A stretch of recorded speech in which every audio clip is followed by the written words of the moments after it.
and of Green Gables.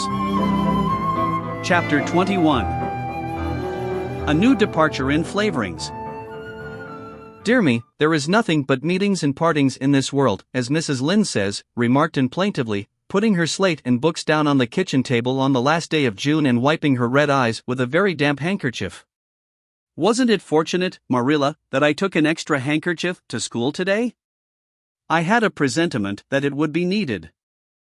"I never thought you were so fond of Mr. Phillips that you'd require 2 handkerchiefs to dry your tears just because he was going away," said Marilla. "I don't think I was crying because I was really so very fond of him," reflected Anne. "I just cried because all the others did. It was Ruby Gillis started it. Ruby Gillis has always declared she hated Mr. Phillips, but just as soon as he got up to make his farewell speech she burst into tears. Then all the girls began to cry, one after the other. I tried to hold out, Marilla. I tried to remember the time Mr. Phillips made me sit with Gil with a boy, and the time he spelled my name without an E on the blackboard, and how he said I was the worst dunce he ever saw at geometry and laughed at my spelling, and all the times he had been so horrid and sarcastic, but somehow I couldn't, Marilla, and I just had to cry too. Jane Andrews has been talking for a month about how glad she'd be when Mr. Phillips went away, and she declared she'd never shed a tear. Well, she was worse than any of us and had to borrow a handkerchief from her brother. Of course the boys didn't cry because she hadn't brought one of her own, not expecting to need it. Oh, Marilla, it was heartrending. Mr. Phillips made such a beautiful farewell speech beginning, 'The time has come for us to part.' It was very affecting. And he had tears in his eyes too, Marilla. Oh, I felt dreadfully sorry and remorseful for all the times I'd talked in school and drawn pictures of him on my slate and made fun of him and Prissy. I can tell you I wished I'd been a model pupil like Minnie Andrews. She hadn't anything on her conscience. The girls cried all the way home from school. Carrie Sloane kept saying every few minutes, 'The time has come for us to part,' and that would start us off again whenever we were in any danger of cheering up. I do feel dreadfully sad, Marilla. But one can't feel quite in the depths of despair with 2 months' vacation before them, can they, Marilla? And besides, we met the new minister and his wife coming from the station. For all I was feeling so bad about Mr. Phillips going away, I couldn't help taking a little interest in a new minister, could I? His wife is very pretty. Not exactly regally lovely, of course. It wouldn't do, I suppose, for a minister to have a regally lovely wife, because it might set a bad example. Mrs. Lynde says the minister's wife over at Newbridge sets a very bad example because she dresses so fashionably. Our new minister's wife was dressed in blue muslin with lovely puffed sleeves and a hat trimmed with roses. Jane Andrews said she thought puffed sleeves were too worldly for a minister's wife, but I didn't make any such uncharitable remark, Marilla, because I know what it is to long for puffed sleeves. Besides, she's only been a minister's wife for a little while, so one should make allowances, shouldn't they? They are going to board with Mrs. Lynde until the manse is ready. If Marilla, in going down to Mrs. Lynde's that evening, was actuated by any motive save her avowed one of returning the quilting frames she had borrowed the preceding winter, it was an amiable weakness shared by most of the Avonlea people. Many a thing Mrs. Lynde had lent, sometimes never expecting to see it again, came home that night in charge of the borrowers thereof. A new minister, and moreover a minister with a wife, was a lawful object of curiosity in a quiet little country settlement where sensations were few and far between. Old Mr. Bentley, the minister whom Anne had found lacking in imagination, had been pastor of Avonlea for 18 years.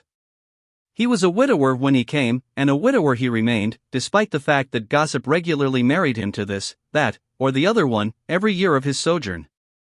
In the preceding February he had resigned his charge and departed amid the regrets of his people, most of whom had the affection born of long intercourse for their good old minister in spite of his shortcomings as an orator. Since then the Avonlea Church had enjoyed a variety of religious dissipation in listening to the many and various candidates and supplies who came Sunday after Sunday to preach on trial. These stood or fell by the judgment of the fathers and mothers in Israel, but a certain small, red-haired girl who sat meekly in the corner of the old Cuthbert pew also had her opinions about them and discussed the same in full with Matthew, Marilla always declining from principle to criticize ministers in any shape or form. I don't think Mr. Smith would have done, Matthew was Anne's final summing up. Mrs. Lynde says his delivery was so poor, but I think his worst fault was just like Mr. Bentley's, he had no imagination. And Mr. Terry had too much, he let it run away with him just as I did mine in the matter of the haunted wood. Besides, Mrs. Lynde says his theology wasn't sound. Mr. Gresham was a very good man and a very religious man, but he told too many funny stories and made the people laugh in church. He was undignified, and you must have some dignity about a minister, mustn't you, Matthew? I thought Mr. Marshall was decidedly attractive, but Mrs. Lynde says he isn't married, or even engaged, because she made special inquiries about him, and she says it would never do to have a young unmarried minister in Avonlea, because he might marry in the congregation and that would make trouble. Mrs. Lynde is a very far-seeing woman, isn't she, Matthew? I'm very glad they've called Mr. Allen. I liked him because his sermon was interesting and he prayed as if he meant it and not just as if he did it because he was in the habit of it. Mrs. Lynde says he isn't perfect, but she says she supposes we couldn't expect a perfect minister for $750 a year, and anyhow his theology is sound because she questioned him thoroughly on all the points of doctrine. And she knows his wife's people and they are most respectable and the women are all good housekeepers. Mrs. Lynde says that sound doctrine in the man and good housekeeping in the woman make an ideal combination for a minister's family. The new minister and his wife were a young, pleasant-faced couple, still on their honeymoon, and full of all good and beautiful enthusiasms for their chosen life work. Avonlea opened its heart to them from the start. Old and young like the frank, cheerful young man with his high ideals, and the bright, gentle little lady who assumed the mistressship of the manse. With Mrs. Allen and fell promptly and wholeheartedly in love. She had discovered another kindred spirit. Mrs. Allen is perfectly lovely, she announced one Sunday afternoon. She's taken our class and she's a splendid teacher. She said right away she didn't think it was fair for the teacher to ask all the questions, and you know, Marilla, that is exactly what I've always thought. She said we could ask her any question we liked and I asked ever so many. I'm good at asking questions, Marilla. I believe you, was Marilla's emphatic comment. Nobody else asked any except Ruby Gillis, and she asked if there was to be a Sunday school picnic this summer. I didn't think that was a very proper question to ask because it hadn't any connection with the lesson. The lesson was about Daniel in the lion's den, but Mrs. Allen just smiled and said she thought there would be. Mrs. Allen has a lovely smile, she has such exquisite dimples in her cheeks. I wish I had dimples in my cheeks, Marilla. I'm not half so skinny as I was when I came here, but I have no dimples yet. If I had, perhaps I could influence people for good. Mrs. Allen said we ought always to try to influence other people for good. She talked so nice about everything. I never knew before that religion was such a cheerful thing. I always thought it was kind of melancholy, but Mrs. Allen's isn't, and I'd like to be a Christian if I could be one like her. I wouldn't want to be one like Mr. Superintendent Bell. It's very naughty of you to speak so about Mr. Bell, said Marilla severely. Mr. Bell is a real good man. Oh, of course he's good, agreed Anne, but he doesn't seem to get any comfort out of it. If I could be good I'd dance and sing all day because I was glad of it. I suppose Mrs. Allen is too old to dance and sing and of course it wouldn't be dignified in a minister's wife. But I can just feel she's glad she's a Christian and that she'd be one even if she could get to heaven without it. I suppose we must have Mr. and Mrs. Allen up to tea someday soon, said Marilla reflectively. They've been most everywhere but here. Let me see. Next Wednesday would be a good time to have them. But don't say a word to Matthew about it, for if he knew they were coming he'd find some excuse to be away that day. He'd got so used to Mr. Bentley he didn't mind him, but he's going to find it hard to get acquainted with a new minister, and a new minister's wife will frighten him to death. I'll be as secret as the dead, assured Anne. But oh, Marilla, will you let me make a cake for the occasion? I'd love to do something for Mrs. Allen, and you know I can make a pretty good cake by this time. You can make a layer cake, promised Marilla. Monday and Tuesday great preparations went on at Green Gables. Having the minister and his wife to tea was a serious and important undertaking, and Marilla was determined not to be eclipsed by any of the Avonlea housekeepers. And was wild with excitement and delight. She talked it all over with Diana Tuesday night in the twilight, as they sat on the big red stones by the Dryad's bubble and made rainbows in the water with little twigs dipped in fir balsam. Everything is ready, Diana, except my cake which I'm to make in the morning, and the baking powder biscuits which Marilla will make just before tea time. I assure you, Diana, that Marilla and I have had a busy 2 days of it. It's such a responsibility having a minister's family to tea. I never went through such an experience before. You should just see our pantry. It's a sight to behold. We're going to have jellied chicken and cold tongue. We're to have 2 kinds of jelly, red and yellow, and whipped cream and lemon pie, and cherry pie, and 3 kinds of cookies, and fruitcake, and Marilla's famous yellow plum preserves that she keeps especially for ministers, and pound cake and layer cake, and biscuits as aforesaid, and new bread and old both, in case the minister is dyspeptic and can't eat new. Mrs. Lynde says ministers are dyspeptic, but I don't think Mr. Allen has been a minister long enough for it to have had a bad effect on him. I just grow cold when I think of my layer cake. Oh, Diana, what if it shouldn't be good? I dreamed last night that I was chased all around by a fearful goblin with a big layer cake for a head. It'll be good, all right, assured Diana, who was a very comfortable sort of friend. I'm sure that piece of the one you made that we had for lunch in Idlewild 2 weeks ago was perfectly elegant. Yes, but cakes have such a terrible habit of turning out bad just when you especially want them to be good, sighed Anne, setting a particularly well-balsamed twig afloat. However, I suppose I shall just have to trust to Providence and be careful to put in the flour. Oh, look, Diana, what a lovely rainbow. Do you suppose the dryad will come out after we go away and take it for a scarf? You know there is no such thing as a dryad, said Diana. Diana's mother had found out about the haunted wood and had been decidedly angry over it. As a result, Diana had abstained from any further imitative flights of imagination and did not think it prudent to cultivate a spirit of belief even in harmless dryads. But it's so easy to imagine there is, said Anne. Every night before I go to bed, I look out of my window and wonder if the dryad is really sitting here, combing her locks with the spring for a mirror. Sometimes I look for her footprints in the dew in the morning. Oh, Diana, don't give up your faith in the dryad. Wednesday morning came. Anne got up at sunrise because she was too excited to sleep. She had caught a severe cold in the head by reason of her dabbling in the spring on the preceding evening, but nothing short of absolute pneumonia could have quenched her interest in culinary matters that morning. After breakfast she proceeded to make her cake. When she finally shut the oven door upon it, she drew a long breath. I'm sure I haven't forgotten anything this time, Marilla. But do you think it will rise? Just suppose perhaps the baking powder isn't good? I used it out of the new can.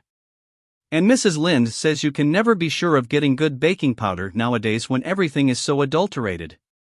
Mrs. Lynde says the government ought to take the matter up, but she says we'll never see the day when a Tory government will do it.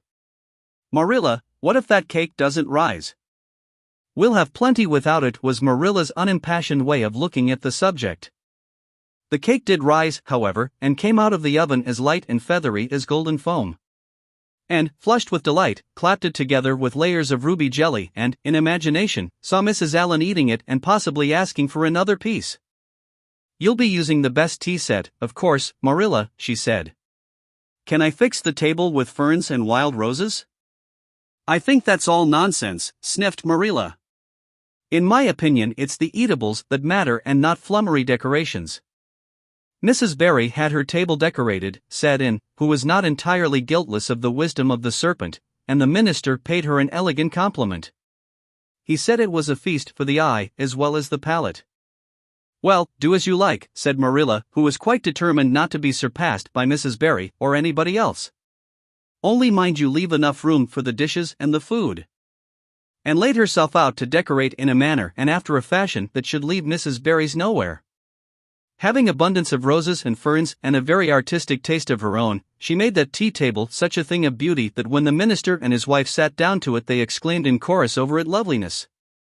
It's Anne's doings, said Marilla, grimly just, and Anne felt that Mrs. Allen's approving smile was almost too much happiness for this world. Matthew was there, having been inveigled into the party only goodness and Anne knew how. He had been in such a state of shyness and nervousness that Marilla had given him up in despair, but Anne took him in hand so successfully that he now sat at the table in his best clothes and white collar and talked to the minister not uninterestingly. He never said a word to Mrs. Allen, but that perhaps was not to be expected. All went merry as a marriage bell until Anne's layer cake was passed. Mrs. Allen, having already been helped to a bewildering variety, declined it. But Marilla, seeing the disappointment on Anne's face, said smilingly, "Oh, you must take a piece of this, Mrs. Allen. And made it on purpose for you." "In that case I must sample it," laughed Mrs. Allen, helping herself to a plump triangle, as did also the minister and Marilla. Mrs. Allen took a mouthful of hers and a most peculiar expression crossed her face. Not a word did she say, however, but steadily ate away at it. Marilla saw the expression and hastened to taste the cake. "And Shirley," she exclaimed, "what on earth did you put into that cake?" "Nothing but what the recipe said," Marilla cried, and with a look of anguish. "Oh, isn't it all right?" "All right. It's simply horrible. Mr. Allen, don't try to eat it. And taste it yourself. What flavoring did you use?" "Vanilla," said Anne, her face scarlet with mortification after tasting the cake. "Only vanilla. Oh, Marilla, it must have been the baking powder. I had my suspicions of that Bach. Baking powder fiddlesticks. Go and bring me the bottle of vanilla you used." And fled to the pantry and returned with a small bottle partially filled with a brown liquid and labeled yellowly, "Best Vanilla." Marilla took it, uncorked it, smelled it. "Mercy on us, Anne, you flavored that cake with anodyne liniment." "I broke the liniment bottle last week and poured what was left into an old empty vanilla bottle. I suppose it's partly my fault, I should have warned you, but for pity's sake why couldn't you have smelled it?" And dissolved into tears under this double disgrace. "I couldn't, I had such a cold," and with this she fairly fled to the gable chamber, where she cast herself on the bed and wept as one who refuses to be comforted. Presently a light step sounded on the stairs and somebody entered the room. "Oh, Marilla," sobbed Anne, without looking up, "I'm disgraced forever. I shall never be able to live this down. It will get out, things always do get out in Avonlea. Diana will ask me how my cake turned out and I shall have to tell her the truth. I shall always be pointed at as the girl who flavored a cake with anodyne liniment. Gil, the boys in school will never get over laughing at it. Oh, Marilla, if you have a spark of Christian pity, don't tell me that I must go down and wash the dishes after this. I'll wash them when the minister and his wife are gone, but I cannot ever look Mrs. Allen in the face again. Perhaps she'll think I tried to poison her. Mrs. Lynde says she knows an orphan girl who tried to poison her benefactor. But the liniment isn't poisonous. It's meant to be taken internally, although not in cakes. Won't you tell Mrs. Allen so, Marilla?" "Suppose you jump up and tell her so yourself," said a merry voice. And flew up, to find Mrs. Allen standing by her bed, surveying her with laughing eyes. "My dear little girl, you mustn't cry like this," she said, genuinely disturbed by Anne's tragic face. "Why, it's all just a funny mistake that anybody might make." "Oh, no, it takes me to make such a mistake," said Anne forlornly. "And I wanted to have that cake so nice for you, Mrs. Allen." "Yes, I know, dear. And I assure you I appreciate your kindness and thoughtfulness just as much as if it had turned out all right. Now, you mustn't cry anymore, but come down with me and show me your flower garden. Miss Cuthbert tells me you have a little plot all your own. I want to see it, for I'm very much interested in flowers." And permitted herself to be led down and comforted, reflecting that it was really providential that Mrs. Allen was a kindred spirit. Nothing more was said about the liniment cake, and when the guests went away and found that she had enjoyed the evening more than could have been expected, considering that terrible incident. Nevertheless, she sighed deeply. "Marilla, isn't it nice to think that tomorrow is a new day with no mistakes in it yet?" "I'll warrant you'll make plenty in it," said Marilla. "I never saw your beat for making mistakes, Anne." "Yes, and well I know it," admitted Anne mournfully. "But have you ever noticed one encouraging thing about me, Marilla? I never make the same mistake twice. I don't know as that's much benefit when you're always making new ones." "Oh, don't you see, Marilla? There must be a limit to the mistakes one person can make, and when I get to the end of them, then I'll be through with them." "That's a very comforting thought." "Well, you'd better go and give that cake to the pigs," said Marilla. "It isn't fit for any human to eat, not even Jerry Butt."